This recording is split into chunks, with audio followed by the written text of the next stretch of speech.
Hello दोस्तों, उम्मीद है आप सब अच्छे होंगे। तो एजुकेशन फॉर इंडिया के प्लेटफॉर्म पर आप सभी का स्वागत है। आज हमारी क्लास जो है वो यूपी पीसीएस प्रीवियस ईयर को लेकर है। ठीक है, तो इसमें जो है हम इतिहास का जो पार्ट है वो कंप्लीट करेंगे। देखिए, पेपर जो प्रीवियस ईयर है इसको हमने अलग अलग पार्ट में डिवाइड कर लिया है। ज्योग्राफी का अलग पार्ट मिलेगा आपको, हिस्ट्री का अलग है, पॉलिटी का अलग है। ठीक है, इसी तरह से सभी पार्ट्स जो हैं आपको यहाँ पर डिस्कस किए जाएंगे, ताकि आपका जितना भी 10 साल के अंतर्गत जितना भी पेपर में पूछा गया है अब तक क्वेश्चन, वो सभी आपको एक प्लेलिस्ट के अंदर जो है वो आपको मिल जाएगा। ठीक है, तो इतिहास देखिए, कोई भी एग्ज़ाम हो सबसे पहले आपको प्रीवियस ईयर उठाना बहुत ज़रूरी होता है, क्योंकि हमको यही नहीं पता कि एग्ज़ाम में पूछा क्या गया है, तो हम आगे की पढ़ाई को कैसे कंप्लीट कर पाएंगे। ठीक है, इन्हीं सब बातों को ध्यान में रखिए। ठीक है, और इन्हीं सब चीज़ों को ध्यान में रखते हुए हम आगे शुरू करते हैं इतिहास के पहले क्वेश्चन के साथ। तो यहाँ पूछा गया है कि निम्नलिखित में से अशोक का कौन सा शिलालेख धार्मिक संश्लेषण यानी समन्वय के बारे में कहता है? 12वां शिलालेख, द्वितीय, 11वां शिलालेख या फिर 13वां शिलालेख? तो इसका उत्तर हो जाएगा ऑप्शन नंबर ए, यानी कि 12वां शिलालेख। देखिए, 12वां शिलालेख में कुछ ऐसा मिलता है लिखा हुआ कि सभी संप्रदायों के सार तथा सार में क्या हो, सार तत्व में वृद्धि हो, क्योंकि सबका मूल संयम ही है। हमें सभी संप्रदायों का आदर करना चाहिए। ठीक है, तो इस तरह के जो कथन हमको प्राप्त होते हैं उससे ये पता चलता है कि ये 12वां शिलालेख जो है वो किससे संबंधित है, वो धार्मिक संश्लेषण से संबंधित है। वहीं हम द्वितीय शिलालेख की बात करें तो दूसरे शिलालेख में जो अशोक है, अशोक द्वारा जो है पशु और मानव, ठीक है, पशु तथा मानव चिकित्सा का जो है वर्णन इसमें किया गया है। इसी तरह से 11वें शिलालेख की अगर हम बात करें तो 11वें शिलालेख में इसमें धम्म की व्यवस्था की गई है। ठीक है, धम्म की व्यवस्था की गई है और धम्मदान को सर्वश्रेष्ठ इसमें बताया गया है। 13वें शिलालेख में, 13वां शिलालेख कई बार क्वेश्चन में पूछा भी जा चुका है कि 13वें शिलालेख में क्या है कि इसमें कलिंग के युद्ध का वर्णन है, और इसमें यह भी है कि अशोक का जो हृदय है वो कैसे परिवर्तित हुआ इस युद्ध के बाद। ठीक है, मौर्य वंश की अगर हम बात करें अशोक महान की, तो ये मौर्य वंश का शासक था। ठीक है, इसने अभिलेखों को 3 भागों में बांटा था। अभिलेखों को 3 भागों में बांटा था, जिसमें से एक था शिलालेख, ठीक है, दूसरे को कहेंगे स्तंभ लेख, और तीसरा था जो वो गुहा लेख। ठीक है, ये 3 थे। और शिलालेख का प्रचलन जो है वो सबसे पहले किसने कराया था? वो सबसे पहले अशोक द्वारा ही हुआ था। ठीक है, और इसकी जो शिलालेख की जो खोज है ये हुई थी 1750 में। किसके द्वारा? टी फैंथलर द्वारा जो है इसकी खोज की गई थी। जेम्स प्रिंसेप, ठीक है, इनके द्वारा पहली बार जो है सफलता प्राप्त हुई थी अभिलेख को पढ़ने में, और इन्होंने कभी ये पढ़ा था 1837 ईस्वी में। ठीक है, आगे हम देखेंगे कि मौर्य एम्पायर कहाँ से कहाँ तक फैला हुआ था। तो ये मौर्य एम्पायर है, ठीक है, जिसका जो फैलाव है दक्षिण में नहीं था। ठीक है, दक्षिण में इसका फैलाव नहीं था, बल्कि आप देखिए भारत में ही नहीं, भारत के बाहर पाकिस्तान, अफगानिस्तान से लेकर इधर बांग्लादेश तक इसका जो है मौर्य वंश का जो है फैलाव था। अगले क्वेश्चन की अगर हम बात करें तो चंद्रगुप्त द्वितीय के संदर्भ में जो है यहाँ कथन दिए गए हैं, तो हमें बताना है कि इसमें कौन सा सही है या कौन सा नहीं। ठीक है, तो यहाँ बात हो रही है शक विजय के संदर्भ में सबसे सबल प्रमाण इस नरेश की रजत मुद्राएं हैं, और इन मुद्राओं की तौल लगभग 33 ग्रेन हुआ करती थी। तो हमें बताना है कि इसमें कौन सा सही होगा। 1, 2 दोनों सही होंगे, केवल एक सही होगा। ठीक है, तो उत्तर की अगर हम बात करें तो उत्तर हो जाएगा हमारा ऑप्शन नंबर ए। ठीक है, ये दोनों ही जो कथन है ये दोनों ही कथन सही हो जाएंगे। जो शक राज्य था, ठीक है, यह गुजरात में, ठीक है, गुजरात में ये था। काठियावाड़ तथा पश्चिम मालवा पर इसका शासन था। ठीक है, शकों का जो था गुजरात, काठियावाड़ और पश्चिम मालवा में शासन था। इनके राज्य को गुप्त साम्राज्य में सम्मिलित करने की जो उपलब्धि है वो चंद्रगुप्त द्वितीय को प्राप्त हुई थी। ठीक है, तो प्रतिद्वंदी शक राजा जो था वो कौन था? रुद्र सिंह तृतीय। ठीक है, रुद्र सिंह तृतीय है, इसको मारकर गुजरात काठियावाड़ राज्य पर जो है उसको गुप्त राज्य में क्या किया था? चंद्रगुप्त मौर्य ने सम्मिलित कर लिया था। ठीक है, शक विजय के बाद ही जो चंद्रगुप्त मौर्य है इसने कौन सी जो उपाधि है वो धारण की थी? सकारी और विक्रमादित्य। ठीक है, सकारी और विक्रमादित्य की जो है उपाधि धारण की थी। ठीक है, और यहीं पे ही बताया गया कि जो शक विजय थी इसका सबसे प्रबल प्रमाण जो है ये कौन सी थी? ये रजत मुद्राओं से पता चलता है। ठीक है, रजत मुद्राओं पे, क्योंकि इसने अपना चित्र, नाम, ठीक है, विरुद्ध गरुड़ और मुद्रा प्रचलन की तिथि को भी अंकित करवाया था। ठीक है, आगे बढ़ते हैं। तो सिंधु घाटी सभ्यता के किस पुरातत्व से नाव के चित्र या मॉडल प्राप्त हुए हैं? ऑप्शन नंबर ए हड़प्पा या कोटडिजी, कालीबंगा या रोपड़, धौलावीरा या भगतराव या मोहनजोदड़ो या लोथल। तो उत्तर हो जाएगा ऑप्शन नंबर डी, मोहनजोदड़ो और लोथल। ठीक है, जो नाव के चित्र या मॉडल की बात करें तो हमें ये मोहनजोदड़ो और लोथल से प्राप्त होते हैं। ठीक है, सिंधु घाटी सभ्यता जिसको हड़प्पा सभ्यता भी कहा जाता है, इसको क्या है? हड़प्पा सभ्यता के नाम से भी जाना जाता है। ठीक है, ये 2500 ईस्वी पूर्व के लगभग ये दक्षिण एशिया के पश्चिमी भाग में इसका क्या था? फैलाव था। वर्तमान में अगर हम बात करें, ठीक है, वर्तमान में अगर हम बात करें तो ये कहाँ पर है? पाकिस्तान। ठीक है, पाकिस्तान और पश्चिमी भारत के नाम से इसको इस टाइम पे जाना जाता है। ठीक है, और ये किसकी समकालीन थी? तो ये मिस्र और मेसोपोटामिया सभ्यता। ठीक है, भारत और चीन ये जो है सबसे बड़ी प्राचीन नगरीय सभ्यताओं में सबसे उन्नत थी। ठीक है, मिस्र और मेसोपोटामिया की जो सभ्यता है ये इसकी समकालीन थी। जॉन मार्शल द्वारा जो है इसकी खोज की गई थी। कब की गई थी? 1924 में, 24 ईस्वी में जॉन मार्शल द्वारा इसकी खोज का जो है आदेश दिया गया था। ठीक है, मोहनजोदड़ो की बात करें तो ये है हमारा मोहनजोदड़ो का स्नानागार। ठीक है, तो मोहनजोदड़ो की बात करें क्योंकि सबसे प्रसिद्ध जो है इसका स्नानागार था। ठीक है, और इसकी जो इसको क्या कहा जाता है? मोहनजोदड़ो को क्या कहा जाता था? मृतकों का टीला। ठीक है, क्या कहा जाता था? मृतकों का टीला। ये पाकिस्तान के पंजाब प्रांत में स्थित है। ठीक है, विशाल स्नानागार, अन्नागार और नाव के चित्र कहाँ से? ये जो है मोहनजोदड़ो से प्राप्त हुए हैं। अब हम बात करें लोथल, तो ये वर्तमान में कहाँ पर है? तो वर्तमान में जो है गुजरात में जो है, ठीक है, भोगवा नदी के किनारे। कहाँ पर है? भोगवा नदी। भोगवा नदी के किनारे लोथल जो है ये जगह है जहाँ पर मानव निर्मित बंदरगाह, ये आप देख पा रहे होंगे। ठीक है, ये मानव निर्मित बंदरगाह जो है यहाँ से इसके अवशेष प्राप्त हुए हैं। इसके अलावा और किसके अवशेष प्राप्त हुए हैं? चावल की भूसी के अवशेष प्राप्त हुए हैं। ठीक है, गोदीवाड़ा, अग्नि वेदिकाएं, ये सब कहाँ से प्राप्त हुई हैं? ये लोथल से प्राप्त होती है। अगले क्वेश्चन की बात करें तो यहाँ सूची मिलान है। ठीक है, यहाँ दार्शनिक दिए हुए हैं और इनके दर्शन दिए हुए हैं। तो हमें बताना है कि यहाँ किससे, ठीक है, किस दार्शनिक का कौन सा दर्शन था।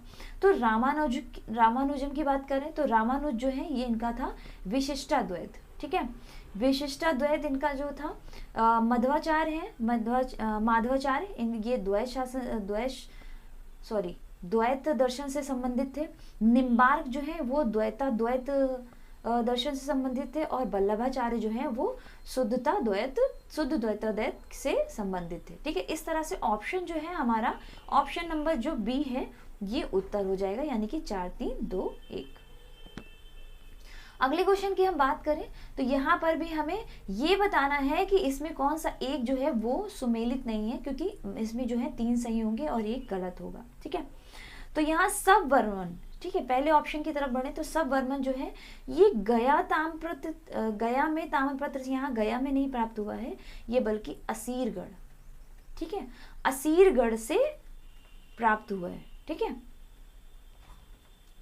बाकी ईश्वर वर्मन का जो है ये जौनपुर प्रशस्त्र अभिलेख से प्राप्त होता है। ठीक है, ईशान वर्मन जो है ये हरहा पाषाण अभिलेख से इनकी जानकारी प्राप्त होती है। वहीं पे जीवित गुप्ता द्वितीय की जो है वो दैव वारनाक अभिलेख से इनकी जानकारी प्राप्त होती है। तो इस तरह से उत्तर क्या हो जाएगा, उत्तर हो जाएगा ऑप्शन नंबर ए। अगले क्वेश्चन की हम बात करें तो औरंगजेब के शासनकाल की निम्नलिखित घटनाओं पर विचार कीजिए और उनको काल क्रमानुसार व्यवस्थित कीजिए। ठीक है, तो ये औरंगजेब द्वारा विजित लड़ाइयाँ थी। ठीक है, तो हमें इसको काल क्रमानुसार जो है लगाना है। ठीक, तो अगर हम बात करें कि उत्तर क्या हो जाएगा, तो सबसे पहले हम उत्तर लगा लेते हैं। तो उत्तर हो जाएगा ऑप्शन नंबर बी।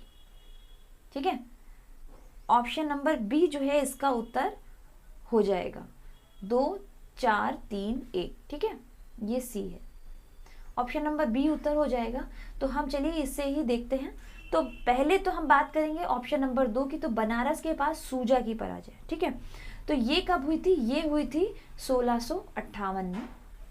1658 में ये होता है। तो दारा सिको, ठीक है, दारा सिको ने सुलेमान सिको के अधीन पूर्व के मिशनों में जो है सेना भेजी थी। ठीक है, इसके अब आगे बात करें तो धर्मत की लड़ाई की बात करें। ठीक है, तो 2 के बाद 4 ऑप्शन आएगा। तो धर्मत विजय जो है ये कब हुई थी, ये अप्रैल 1658 में, अप्रैल 1658 में हुई थी। ठीक है, और ये जो है बनारस में सूजा की, ये फरवरी 1658 में। ठीक है, धर्मत की जो विजय है ये अप्रैल 1658 में हुई थी। और ये औरंगजेब और दारा शिको, ठीक है, औरंगजेब और दारा शिको के बीच जो है सिंहासन को लेकर जो है ये लड़ाई हुई थी। ठीक है, जिसमें जो है औरंगजेब द्वारा दारा शिको की हार हुई थी। अब हम आ जाते हैं सामूगढ़ की लड़ाई पर। तो ये हुई थी मई 1658। ठीक है, ये मई, देखिए बहुत ही करीब से क्वेश्चन पूछा गया है। ठीक है, जिसमें सिर्फ महीनों का ही फर्क है। तो मई 1658 में जो लड़ाई हुई थी सामूगढ़ की, ठीक है, इसमें दारा शिको और औरंगजेब के भाई और औरंगजेब के बीच में हुई थी। ठीक है, दारा शिको और किसके बीच, औरंगजेब और औरंगजेब का भाई कौन था, मुराद। ठीक है, इनके बीच में हुई थी, जिसमें से औरंगजेब और मुराद की जो है जीत हुई थी। ठीक है, औरंगजेब द्वारा जो है पिता को भी जो पद से है हटा दिया गया था और औरंगजेब ने इसके दौरान जो है सत्ता संभाली थी। और दारा शिको जो है आगरा से जो पीछे हटा, फिर ये क्या हुआ था कि ये काठियावाड़ चला गया था। लेकिन देवराय की लड़ाई है, इसको दोबारा इस लड़ाई में, सामूगढ़ की लड़ाई में, ठीक है, ये हारने के बाद जो है ये काठियावाड़ चला जाता है। और उसके बाद फिर से ये जब लौट कर आता है, जब ये फिर से लौट कर आता है, तब कौन सी लड़ाई होती है, देवराय की लड़ाई होती है। ठीक है, देवराय की लड़ाई कब हुई थी, तो ये 1659, ठीक है, अप्रैल 1659 में हुई थी। और इसमें भी औरंगजेब जो है विजयी होता है। ठीक है, और जिसपे इस विजय के दौरान ही औरंगजेब की जो है सिंहासन पर जो है पुष्टि भी हो जाती है। ठीक है, और इसमें दारा शिको की हार होती है। तो इस तरह से ऑप्शन नंबर बी जो है ये उत्तर हो जाएगा। यहाँ पर हम देख लेते हैं औरंगजेब। ठीक है, तो औरंगजेब का जो शासनकाल है वो कब से कब तक था, तो 1658 से लेकर 1707 तक, ठीक है, इनका शासनकाल था। इन्होंने शासन किया था। मुगल डायनेस्टी से ये थे सबसे ताकतवर माने जाते थे। ठीक है, और 1605 में अगर देखा जाए तो मुगल डायनेस्टी का जो फैलाव है दक्कन से ऊपर तक ही था। लेकिन 1707 आते आते, ठीक है, ये दक्षिण भारत के दक्कन, पूरी दक्कन तक ये जो है मुगल एम्पायर जो है फैल गया था। जो ये इधर का एरिया था जो कि चोलों का था, यहाँ पर पांड्य चोल जो थे, यहाँ पर इनका फैलाव नहीं था। ठीक है, और ये पूरा दक्कन जो पूरा था, हैदराबाद के निजाम से लेकर सब जगह पे इनका जो था शासन फैल गया था। अगले क्वेश्चन की अब हम बात करें तो यहाँ पे भी हमें सूची मिलान करना है। ठीक है, भवन है और इनके निर्माण करता है। तो हम ये जानेंगे कि किसने कौन सा भवन बनवाया था। ठीक है, तो यहाँ सबसे पहले हम बात करेंगे सुल्तानगढ़ी की। तो सुल्तानगढ़ी की अगर हम बात करें तो ये किसके द्वारा बनवाया गया था, तो ये इल्तुतमिश के द्वारा बनवाया गया। ठीक है, इल्तुतमिश जो कि भारत का पहला इस्लामी मकबरा बनवाने का श्रेय किसको जाता है, इल्तुतमिश को जाता है। और इन्होंने कब बनवाया था, 1231 में, 1231 ईस्वी में बनवाया था। और इल्तुतमिश जो है ये दिल्ली का पहला सुल्तान भी हुआ। ठीक है, आगे हम बात करें लाल महल की। तो लाल महल की बात करें तो ये किसके द्वारा बनवाया गया था, तो ये बलवंत के द्वारा बनवाया गया था, ठीक है। जिसे जो ये लाल महल है इसे क्या कहा जाता है, इसे दारुल अमन, ठीक है, दारुल अमन या फिर इंसाफ का दरवाजा, इंसाफ का दरवाजा भी कहा जाता था, जो इन्होंने लाल महल बनवाया था, ठीक है। और 1343 में इब्न बतूता द्वारा इसके जो है दर्शन हुए थे, ठीक है। जमात खाना मस्जिद की अगर हम बात करें तो ये किसके द्वारा बनवाया गया था, ये अलाउद्दीन खिलजी के द्वारा बनाया गया था, ठीक है, जो कि निजामुद्दीन औलिया की दरगाह के समीप बनवाया गया था, ठीक है। और ये किसमें, ये इस्लामी शैली में निर्मित था, इस्लामी शैली में यह निर्मित था, ठीक है। और यह लाल पत्थर, इसमें क्या है, लेकिन लाल पत्थर का प्रयोग किया गया था, ठीक है, जमात खाना मस्जिद में। 2.5 दिन का झोपड़ा, ये कुतुबुद्दीन ऐबक द्वारा बनवाया गया था, कुतुबुद्दीन ऐबक द्वारा, ठीक है। इसकी अगर हम बात करें तो ये राजस्थान के अजमेर में, ठीक है, राजस्थान के अजमेर में स्थित है, ठीक है। और ये संस्कृत पाठशाला को मस्जिद में इसको बदला गया था, जो ये जो 2.5 दिन का झोपड़ा था ये संस्कृत की एक पाठशाला थी जिसको मस्जिद में बदला गया था 1194 के आसपास, ठीक है। तो इस तरह से उत्तर क्या हो जाएगा, चलिए देख लेते हैं। तो ए का हो गया थर्ड, तो ए का थर्ड किस में है, ऑप्शन ए और सी में है, ठीक है। इसके अलावा बी का 4 हो जाएगा, बी का 4, ठीक है। सी का 1, ठीक है। तो ऑप्शन नंबर सी जो है ये हमारा उत्तर हो जाएगा, ठीक है। चलिए अगले क्वेश्चन की तरफ बढ़ते हैं। तो यहाँ अलाउद्दीन खिलजी है, इसकी विजय काल क्रमानुसार जो है व्यवस्थित करनी है, रणथंभौर, गुजरात, वारंगल और चित्तौड़, ठीक है। तो उत्तर की तरफ बढ़े तो उत्तर हो जाएगा ऑप्शन नंबर डी जो है इसका उत्तर हो जाएगा। कैसे हो जाएगा चलिए बताते हैं। तो गुजरात की जो विजय है ये 1299 ईस्वी के पास हुई थी, ठीक है। ये अहमदाबाद में थे कर्णदेव बाघेला, ठीक है, कर्णदेव बाघेला, इनकी और अलाउद्दीन खिलजी के बीच जो है सेना का संघर्ष हुआ था, ठीक है। इसके बाद अगर हम बात करें इसके बाद हम रणथंभौर की बात करें तो 1301 ईस्वी में, ठीक है, रणथंभौर विजय किया था। इसका उद्देश्य क्या था, उद्देश्य इसका जो रणथंभौर था ये पृथ्वीराज चौहान का जो वंशज था, कौन, हमीरदेव, ठीक है, हमीरदेव है, ये मंगोलों को शरण दिया था इसने, हमीरदेव ने, जिससे गुस्सा कर जो है खिलजी ने जो है इनके ऊपर आक्रमण किया और यहाँ विजय प्राप्ति की थी, ठीक है। अगली हम बात करें चित्तौड़ की, तो चित्तौड़ जो है ये 1303 ईस्वी में इस पे विजय प्राप्ति की थी और इसका उद्देश्य जो था, ठीक है, उद्देश्य था राणा रतन सिंह की जो पत्नी थी पद्मिनी उसको प्राप्त करना।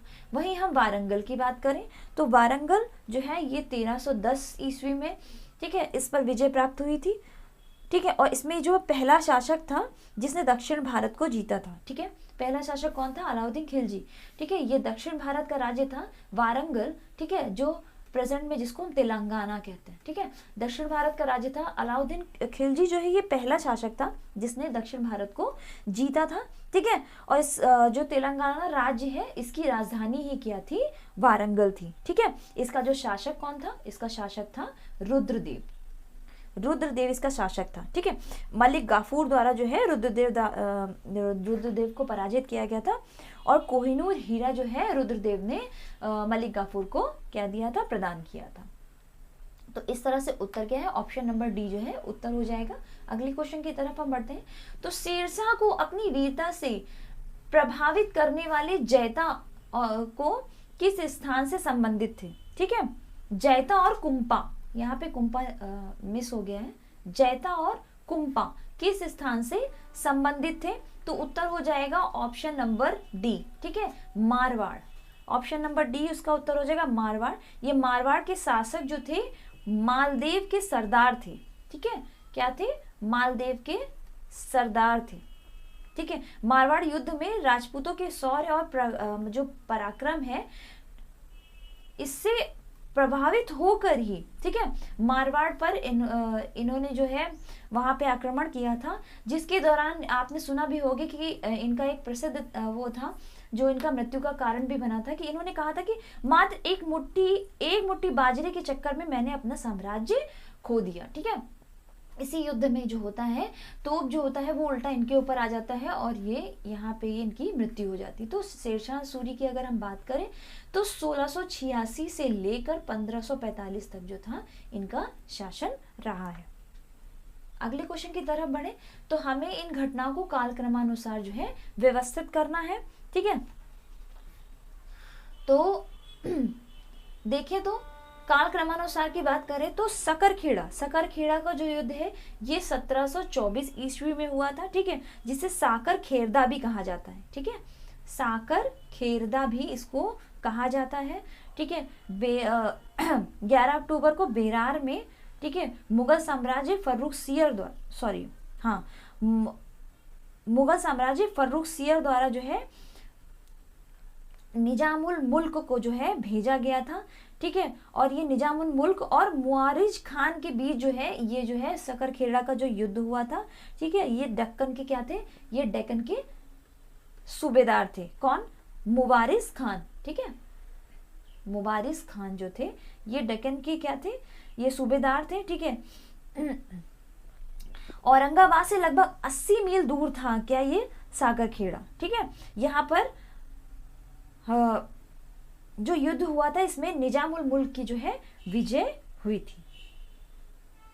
ठीक है, वेदारा के युद्ध की तरफ बढ़े तो वेदारा का जो युद्ध है ये 1759 में हुआ था, यानी कि 1759 में हुआ था। ठीक है, ये अंग्रेज और डचों के बीच में हुआ था। किसके बीच में हुआ था? अंग्रेज और डच, जिसमें डच जो है ये पराजित हुए थे। और इस टाइम पे जो अंग्रेजों के सूबेदार गवर्नर थे वो कौन थे? क्लाइव थे। ठीक है, क्लाइव जो थे इस टाइम पे गवर्नर थे।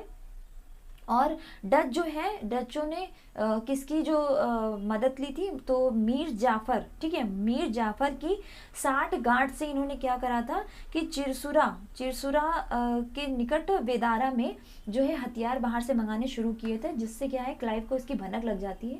उसी के बाद ही वेदारा का युद्ध होता है जिसमें डचों को जो है खदेड़ दिया जाता है। ठीक है, अब हम बात करेंगे पोर्टो नोवा का युद्ध। तो पोर्टो नोवा का जो युद्ध है वो 1781 ईस्वी में हुआ था। ठीक है, ये मैसूर के हैदर अली और सर आयरकूट के नेतृत्व में हुआ था। ठीक है, तो जो इसमें क्या हुआ था कि इसमें टीपू सुल्तान जो थे, टीपू सुल्तान भी इसका नेतृत्व कर रहे थे। तो इसमें जो है फ्रांसीसियों को जो है हरा दिया गया था। ठीक है, अगले क्वेश्चन की बात करें तो मुदकी का युद्ध जो है, मुदकी का युद्ध जो है ये 1845 ईस्वी के आसपास हुआ था। ठीक है, ये जो है ईस्ट इंडिया कंपनी और पंजाब के सिख साम्राज्य के सिख खालसा के बीच जो है ये युद्ध हुआ था। इसमें जो है अंग्रेजों की विजय हुई थी। इसमें जो कमांडर थे अंग्रेजों के वो कौन थे? सर ह्यूग गफ और सर हेनरी हार्डिंग। ठीक है, वहीं पर अगर हम सिख साम्राज्य की बात करें तो इनके जो कमांडर थे वो लाल सिंह थे। ठीक है, इसमें क्या होता? अंग्रेजों की विजय हुई थी। तो इस तरह से हमारा उत्तर क्या हो जाएगा? उत्तर हो जाएगा ऑप्शन नंबर ए। ठीक है, तीसरा, चौथा, दूसरा और पहला। अगले क्वेश्चन की हम बात करें तो किस मुगल शासक ने बनारस के संस्कृत और हिंदी के महान विद्वान कविंद्र आचार्य सरस्वती को राजकीय संरक्षण प्रदान किया था? तो उत्तर हो जाएगा ऑप्शन नंबर सी, यानी कि शाहजहां। ठीक है, शाहजहां ने जो है जो कवि हैं कविंद्र आचार्य सरस्वती, इनको जो है राजकीय संरक्षण प्रदान किया था। और जो ये कवि थे इन्होंने कविंद्र कल्पलता, ठीक है, शाहजहां का जो यश वर्णन इसमें किया है। ठीक है, प्रधान इसमें किसको रखा था? शाहजहां को रखा था। इनकी जो प्रसिद्ध कृति थी वो कौन सी थी? कविंद्र कल्पलता। ठीक है, ये ब्रज भाषा में एकमात्र इनकी कृति थी। किसकी? आचार्य सरस्वती की, जो कि ब्रज भाषा में थी। ठीक है, और काशी प्रयाग के जो हिंदू यात्री थे, ठीक है, उन पर जो कर लगा था उसे भी कविंद्र द्वारा, मतलब शाहजहां को सिफारिश करने के लिए इन्होंने हटवाया था। ठीक है, कविंद्र जी ने इनसे सिफारिश की थी शाहजहां से कि ताकि ये काशी और जो प्रयाग में जो हिंदू यात्रियों पर जो कर लगाया गया उसको हटा दिया जाए। ठीक है, तो उत्तर क्या हो जाएगा, ऑप्शन नंबर सी जो है इसका उत्तर हो जाएगा। अगले क्वेश्चन की तरफ पढ़े तो यहाँ पर भी सूची मिलान, देखिए क्वेश्चन चाहे आप तैयारी आर की कर रहे हो या पीसीएस की कर रहे हो, ये दिमाग में सेट करके जाइएगा, ठीक है, कि मिलान के क्वेश्चन बहुत ज़्यादा आते हैं। अगर मिलान के क्वेश्चन आ रहे हैं तो इसका मतलब है आपको थ्योरी के साथ साथ फैक्ट को भी रटने की बहुत ज़्यादा ज़रूरत पड़ेगी, ठीक है।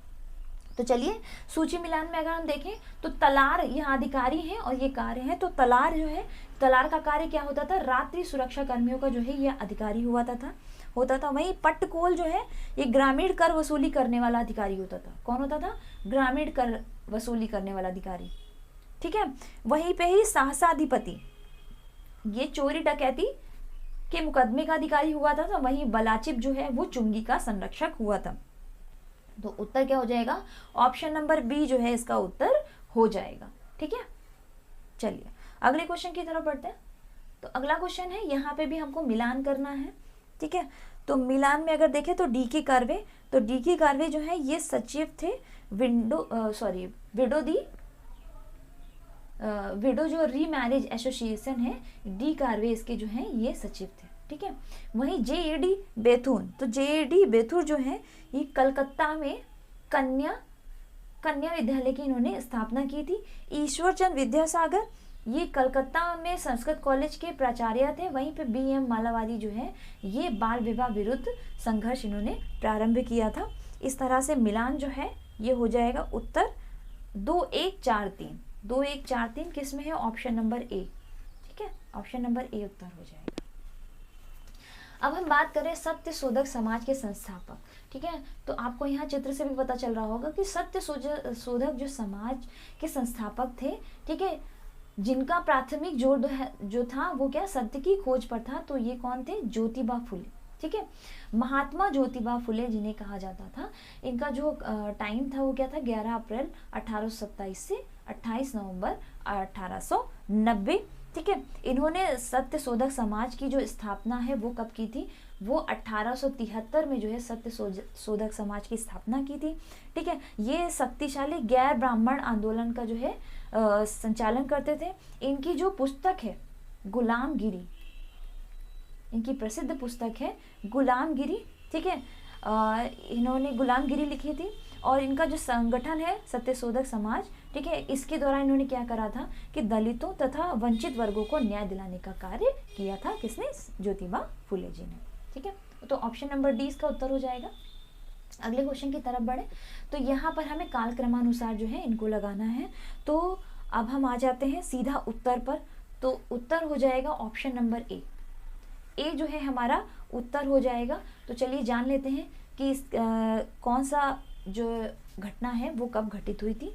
तो गदर पार्टी की जो स्थापना है वो 21 अप्रैल 1913, ठीक है। गदर पार्टी की स्थापना कब हुई थी, तो 21 अप्रैल 1913 को गदर पार्टी की स्थापना हुई थी। इसके जो फाउंडर, देखिए फाउंडर की बात कर रही हूँ मैं, ठीक है, ध्यान दीजिएगा। फाउंडर जो थे वो सोहन सिंह भाकना थे। लेकिन अगर हम अध्यक्षता की बात करें, ठीक है, अध्यक्षता की बात करें तो अध्यक्षता किसने की थी, लाला हरदयाल, ठीक है, लाला हरदयाल और अन्य सदस्यों ने इसकी अध्यक्षता की थी, ठीक है। वहीं हम बात करें एक के बाद आता है 3, तो बर्लिन में इंडियन इंडिपेंडेंस जो कमेटी है इसकी स्थापना कब हुई थी, तो इसकी स्थापना 1914 में हुई थी, ठीक है। इसका जो उद्देश्य था वो भारतीय स्वतंत्रता को बढ़ावा देना था और इसका जो नाम बदलकर क्या कर दिया गया था, भारतीय स्वतंत्रता समिति, ठीक है। इसका जो नाम है बदलकर भारतीय स्वतंत्रता समिति कर दिया गया था। इसके जो प्रसिद्ध सदस्य थे वो कौन थे, वीरेंद्र नाथ चट्टोपाध्याय, ठीक है, ये इसके जो प्रसिद्ध सदस्य थे, ठीक है।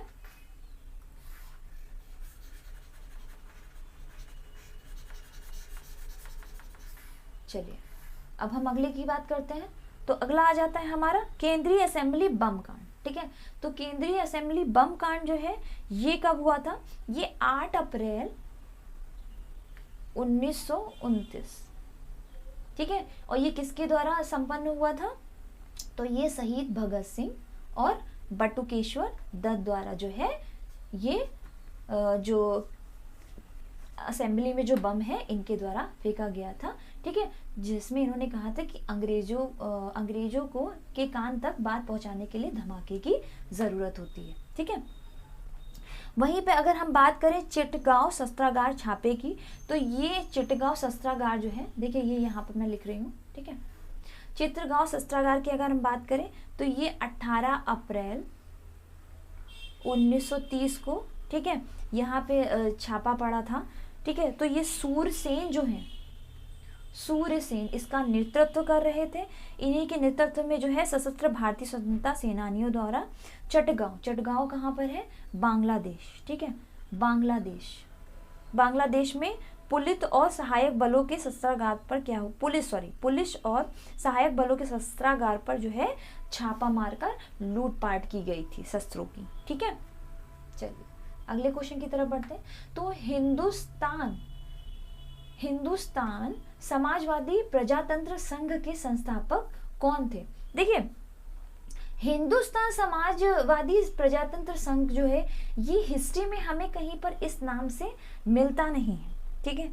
ये नाम जो है हिस्ट्री में हमें कहीं पर भी प्राप्त नहीं होता है, लेकिन इस टाइम पे जो प्रमाणित पुस्तक है, ठीक है, प्रमाणित पुस्तक है जिसमें पुस्तकों में जो नाम मिलता है वो इसका इंग्लिश जो नाम मिलता है वो कौन सा है, हिंदुस्तान सोशलिस्ट रिपब्लिक एसोसिएशन, जिसको हिंदी में हिंदुस्तान समाजवादी प्रजातंत्र संघ के संघ कहा गया है, ठीक है। तो हिंदुस्तान सोशलिस्ट रिपब्लिक एसोसिएशन ये जो है ये भगत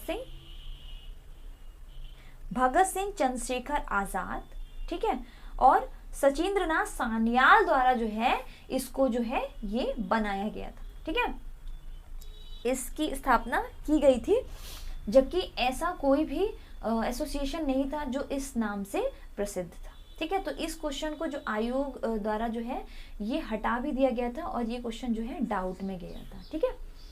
तो ये क्वेश्चन मैंने इसलिए रखा है कि आपके सामने क्लियरेंस जरूरी है। ज्योतिबा फुले से संबंधित है, तो ज्योतिबा फुले से संबंधित क्या है, मैंने आगे भी आपको बताया था कि जाति विरोधी आंदोलन से, ठीक है, जाति विरोधी आंदोलन से जो है ज्योतिबा फुले संबंधित थे, ठीक है। सत्यशोधक समाज की जो है इन्होंने स्थापना की थी, ठीक है। महाराष्ट्र में इनका जो आंदोलन है वो कहाँ था,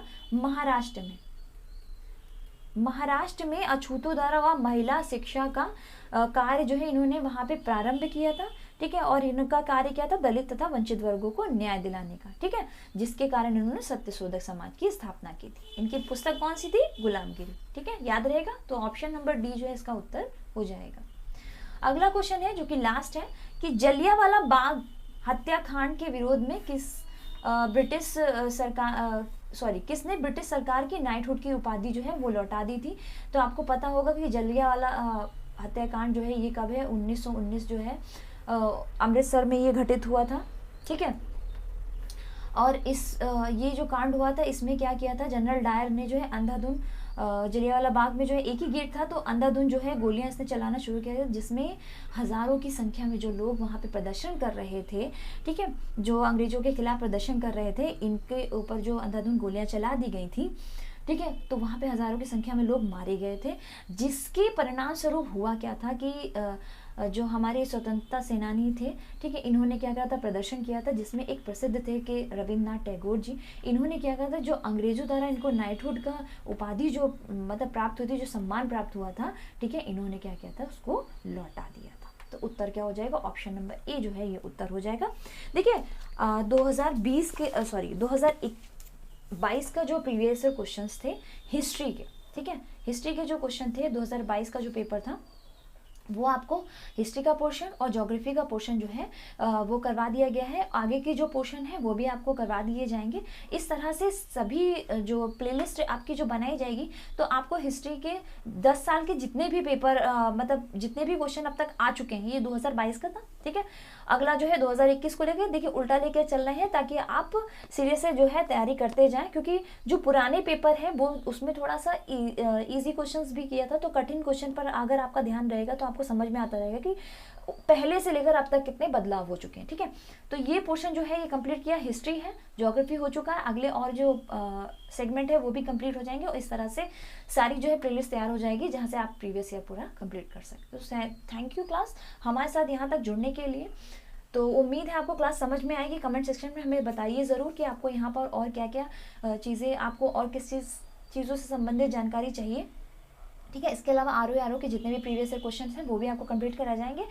इसके अलावा जो है आर की जो एक सीरीज शुरू की जाएगी हिंदी को लेकर, जिसमें प्रैक्टिस क्वेश्चन भी आपको करवाए जाएंगे। ठीक है, सो थैंक यू क्लास हमारे साथ जुड़ने के लिए। मिलते हैं अगले सेगमेंट में।